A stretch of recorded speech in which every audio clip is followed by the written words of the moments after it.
Minuit. Une explosion massive a retenti dans le désert du Negev, et en quelques minutes, les sirènes d'urgence hurlaient dans tout le sud d'Israël.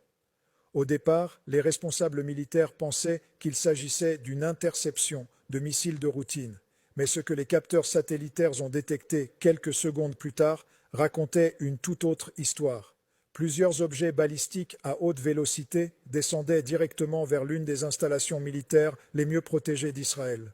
La cible n'était pas une ville civile, ce n'était pas une station radar frontalière. C'était le cœur même de la puissance aérienne la plus avancée d'Israël, la base aérienne de Nevatim. Cette base abrite la flotte de chasseurs furtifs F-35 d'Israël, certains des aéronefs les plus perfectionnés jamais construits. Pendant des années, Nevatim était considéré comme pratiquement intouchable, protégé par plusieurs couches de défense antimissiles et par certains des systèmes de surveillance les plus sophistiqués de la région. Mais cette nuit-là, quelque chose a terriblement mal tourné. Plusieurs missiles balistiques iraniens auraient réussi à percer le bouclier défensif. Et quelques secondes plus tard, d'immenses boules de feu illuminaient le ciel du désert tandis que les explosions déchiraient la base aérienne. Les dépôts de carburant ont sauté en premier.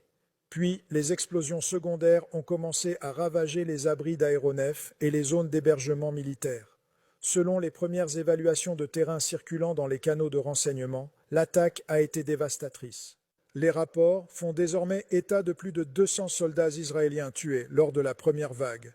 Si ces chiffres se confirment, cela deviendrait instantanément l'une des attaques militaires individuelles les plus meurtrières de l'histoire d'Israël. Et cela soulève une question terrifiante que les analystes à Washington, Tel Aviv et Téhéran se posent en ce moment même. Comment des missiles iraniens ont-ils réussi à frapper l'une des bases aériennes les mieux sécurisées d'Israël? Avant d'analyser ce qui a pu se passer cette nuit-là, assurez-vous de vous abonner à John O.J. Times pour ne manquer aucune mise à jour. Car si ces informations sont exactes, nous sommes peut-être en train d'assister au début d'une escalade régionale bien plus large. La base aérienne de Nevatim n'est pas simplement une autre base militaire. Elle représente la stratégie à long terme d'Israël pour maintenir la supériorité aérienne dans tout le Moyen-Orient. Elle abrite la flotte de F-35 Hadir, des appareils spécifiquement conçus pour pénétrer les défenses aériennes avancées et frapper des objectifs au cœur des territoires hostiles. Depuis cette base, les pilotes israéliens peuvent atteindre presque n'importe quelle cible stratégique dans la région. Ce qui fait de Nevatim l'un des actifs militaires les plus précieux qu'Israël possède. Et c'est précisément pourquoi les analystes pensent qu'elle a pu être délibérément choisie comme cible prioritaire.